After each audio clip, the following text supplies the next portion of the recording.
தமிழாசிரியை திருமதி டி கனகாம்பிகை அவர்களை உரையாற்ற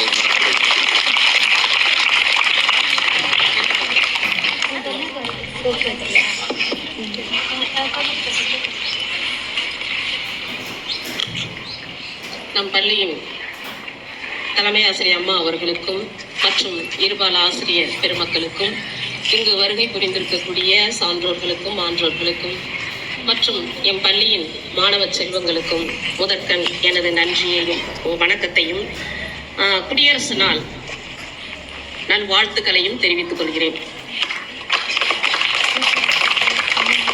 நம்மளாம் இன்னைக்கு குடியரசு நாளை மிக சிறப்பாக கொண்டாடி கொண்டிருக்கிறோம். குடியரசு நாள் என்றால் என்ன என்று இதற்கு முன் பேசிய பெருமக்கள் எல்லாம் சொன்னார்கள். நாம் சுதந்திரம் அடைந்த போது நாடு பல சமஸ்தானங்களாக பிரிவுகளாக இருந்தது. அவற்றையெல்லாம் ஒன்றிணைத்து நமக்கான ஒரு அரசியல் சட்டம் வகுத்த நாள் நடைமுறைக்கு வந்த தினம் இன்று. இந்த அரசியல் சாசன சட்டத்தை வகுத்தவர்கள் அதுக்காக ஒரு வரைவு குழு போட்டார்கள். அதனுடைய தலைவராக இருந்தவர் அண்ணல் அம்பேத்கர். இதனை இவனால் இவன் முடிக்கும் என்றாய்ந்து அதனை அவன் கண் விடல் என்ற குரலுக்கு ஏற்ப இந்த அரசியல் சாசனத்தை உருவாக்கக்கூடிய மிகச்சிறந்தவர் பொருளாளர், சட்ட வல்லுனர் என்று அம்பேத்கரை தேர்வு செய்தது நம்முடைய நாட்டு பாராளுமன்றம், நாட்டு தலைவர்கள். ஏன் அவரை தேர்வு செய்தார்கள்? அவர் படித்த கல்வி எப்படி? அவர் ஒரு சிறந்த பொருளாதார வல்லுநர். உயர்கல்வி எதிலெல்லாம் பயின்றிருக்கார்? பொருளாதாரத்தில் உயர்கல்வி பெற்றவர், சமூகவியலில் உயர்கல்வி பெற்றவர், சட்டம் பாரிஸ்டர் சென்று இங்கிலாந்து சென்று பாரிஸ்டர் பட்டம் பெற்றவர். இவ்வாறு பல துறைகளில் தன்னுடைய முத்திரையை பதித்த காரணத்தினால் இந்த சட்ட சாசனத்தை இயற்றக்கூடிய வல்லமை அவருக்கு உண்டு என்ற காரணத்தினால் நம்முடைய நாட்டு தலைவர்கள் அவரிடம் அந்த பொறுப்பை ஒப்படைத்தார்கள். அவர் இவ்வளவு படிப்புகளை எல்லாம் படித்தாரே, அவருடைய பின்புலம் பெரிதாக இருக்குமா என்று நீங்கள் எல்லாம் நினைத்தீர்கள் என்றால் அது மிகவும் தவறானது. அவருடைய ஆரம்ப கால அவருடைய நிலையை எண்ணி பார்த்தீர்கள் என்றால் நம்மால் முடியாதது எதுவுமே இல்லை என்ற நிலைக்கு நீங்கள் எல்லாம் வரக்கூடும். அவருடைய இளமை காலம் என்பது மிகவும் கொடியதாக இருந்தது. அவர் ஒரு தாழ்த்தப்பட்ட சமூகத்திலே பிறந்த காரணத்தினால் அவர் முதலில் பள்ளிக்கூடத்திற்கு செல்கிறார் ஆவலாக. ஆனால் அவருக்கு வகுப்பறையிலேயே உட்கார வைக்க இடம் மறுக்கப்பட்டது. வெளியிலேயே நின்றார். மறுநாள் அவர் அவருடைய வீட்டில் இருந்து ஒரு கோணிப்பையை எடுத்து வர வேண்டும். அதையும் அந்த வகுப்பறையின் ஒரு மூலையிலேயே போட்டு அதில் அவர் உட்கார வேண்டும். போகும்போது அந்த கோணிப்பையை தூக்கி கொண்டு அவர் வீட்டுக்கு செல்ல வேண்டும். இவ்வாறான ஒரு நிலைமை இருந்தது அவருக்கு. ஆனால் இன்று நாம் சமத்துவ பூமியில் வாழ்கின்றோம். நம்முடைய அரசியல் சாசனமானது சட்டத்தின் முன் அனைவரும் சமம் என்ற ஒரு நிலையை நமக்கு இன்று அளித்துள்ளது. ஆனால் அவர் வாழ்ந்த காலத்திலே அப்படிப்பட்ட ஒரு நிலை இல்லாத ஒரு நிலைமைதான் இருந்தது. ஆனால் அவருக்கு அந்த கல்வியை கற்க வேண்டும் என்று அவர் முயன்றார். முயற்சியை மட்டும் அவர் விடவே இல்லை. விடாமுயற்சியோடு இவ்வளவு படிப்புகளையும் படித்தால் அவருக்கு உயர்கல்வி பெறுவதற்கெல்லாம் அவரிடத்தில் பணம் இல்லை, சரியான பின்புலம் கிடையாது. ஆனால் பரோடா மன்னர் அவரை கொலம்பியா பல்கலைக்கழகத்திற்கு அனுப்பி படிக்க வைக்கிறார் ஒரு நிபந்தனையோடு.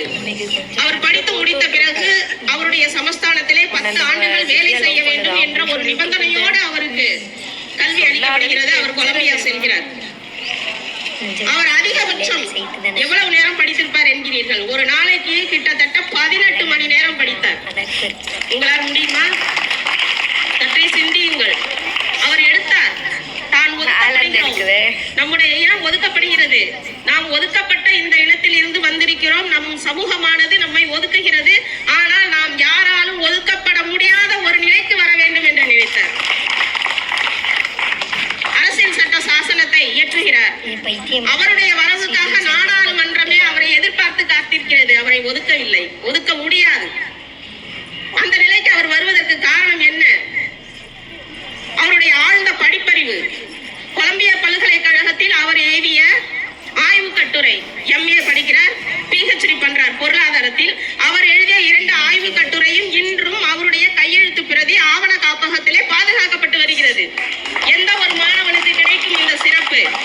அவர் பேராசிரியராக இருந்த காலத்தில் எழுதப்பட்ட ஆராய்ச்சி கட்டுரை அல்ல அது.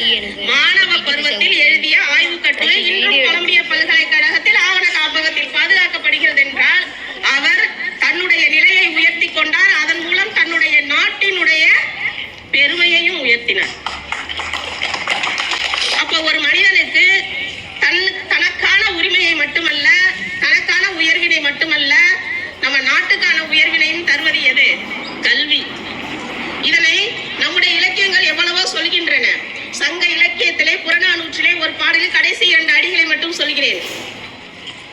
வேற்றுமை தெரிந்த நாற்பால் உள்ளும் கீழ்ப்பால் ஒருவன் கற்பின் மேற்பால் ஒருவனும் அவன் கண் படுமை. அர்த்தம் புரிகிறதா? அந்த காலத்தில் 4 வகை வருணங்கள் என்று இருந்தது. பிராமணர், வைசியர், சூத்திரர், வைசியர் என்ற சாதி பாகுபாடுகள் இருந்த காலத்தில் அதான் வேற்றுமை தெரிந்த நாற்பால் உள்ளும் கீழ்ப்பால் ஒருவன் கற்பின் மேற்பால் ஒருவனும் அவன் கண்படுமை. கீழ்ப்பால் மேற்பால் என்ற பாகுபாடு கிடையாது. கல்வி கற்று ஒருவன் நல்ல நிலைக்கு வந்துவிட்டால் அவன் கீழ்தான் அனைவரும். இதனை எழுதியவன் யார் தெரியுமா? ஆரிய படை கடந்த பாண்டியன் நெடுஞ்செழியன். ஒரு மன்னன் சொல்கிறான் இவ்வாறு, கல்வி கற்றால் அவனுக்கு கீழ்தான் நீங்கள் எல்லோரும் என்று. கல்வி எவ்வளவு உயர்வானது என்று புரிகிறதா மாணவ செல்வங்களே? நம்மை உயர்த்துவதோடு மட்டுமல்லாமல் நம்முடைய நாட்டையும் உயர்த்த வேண்டும் என்றால் அதற்கு காரணமாக இருப்பது என்ன? கல்வி. இந்த உலகத்தையே மாற்றக்கூடிய ஒரு ஆயுதம் உண்டென்றால் அந்த ஆயுதத்தின் பெயர் கல்வி. சொன்னவர் நெல்சன் மண்டேலா. 1000 புத்தகங்களை படித்தவன் யார் என்று தெரிந்தால் என்னிடம் கொண்டு வாருங்கள், அவனே எனக்கு மிகச்சிறந்த வழிகாட்டி, சொல்பவர் ஜூலியஸ் சீசர். ஆனால் 1000 புத்தகங்கள் என்ன? லண்டன் லைப்ரரியிலேயே இன்றும் 2 பேருக்கு சிலை வைக்கப்பட்டிருக்கிறது. அந்த 2 பேரில் ஒருவர் காரல் மார்க்ஸ், மற்றொருவர் அண்ணல் அம்பேத்கர். எங்க வைத்திருக்காங்க? லண்டன் லைப்ரரியிலே. அதோடு மட்டுமல்ல, அங்கே எழுதப்பட்ட வாசகங்களை இந்த லைப்ரரியிலே, இந்த நூலகத்திலேயே, இந்த நூலகத்தில் உள்ள அனைத்து நூல்களையும் முழுமையாக கற்றவர்கள் 2 பேர். காரல் மார்க்ஸ் ஒன்று, மற்றொருவர் அண்ணல் அம்பேத்கர். முழுமையாக நூலகத்தை பயன்படுத்தியவர். அவ்வளவு நூல்களை படித்ததால் தான் அவர் மிகச்சிறந்த பொருளாதார நிபுணராகவும், அவர் எழுதிய பாடம் இன்றும் கொலம்பிய பல்கலைக்கழகத்தில் படிக்கின்ற சட்ட பொருளாதார மாணவர்களுக்கு பாடமாக வைக்கப்பட்டுள்ளது. நம்முடைய நாட்டில் அல்ல, கொலம்பிய பல்கலைக்கழகத்தில் பாடமாக அவர் எழுதிய அந்த நூல் வைக்கப்பட்டிருக்கிறது என்றால் அவர் தன்னையும் உயர்த்தி தன்னுடைய நாட்டையும் உயர்த்தினார். ஒடுக்கப்பட்ட சமூகத்தில் பிறந்தாலும் ஒடுக்கப்பட முடியாத இடத்திற்கு வர வேண்டும் என்று நினைத்தார். அதற்கு காரணமாக இருந்தது கல்வி. ஆகவே நீங்கள் இந்த குடியரசு நாளில் நம் நாட்டிற்கு என்ன செய்ய வேண்டும் என்று நினைத்தீர்களானால், நாட்டிற்காக நீ ஒன்றும் செய்ய வேண்டாம். உனக்காக கல்வியை கற்றுக்கொள், உன்னை உயர்த்திக்கொள். தனி மனிதன் சேர்ந்துதான் சமூகம், சமூகம் சேர்ந்ததுதான் நாடு. நீ உன்னை உயர்த்தி கொண்டால் போதும், இந்த நாடு முன்னேறும். உலகில் இந்தியா தலை சிறந்த வல்லரசு நாடாக நிறுவ வேண்டும் என்றால் அதற்கான ஆயுதம் கல்விதான் என்று நம்மிடையே இருக்கும் போது பேசி கொண்டிருக்கும் போதே தன்னுடைய மூச்சை விட்டவர் அப்துல் கலாம். அவர் கண்ட கனவு நினைவாக வேண்டும் என்றால், மாணவர்களே, உங்களுக்கான ஆகச் சிறந்த உறுதிமொழி இந்த நாளில் நீங்கள் எடுத்துக்கொள்வது என்னவாக இருக்கும் என்று நினைக்கிறீர்கள்?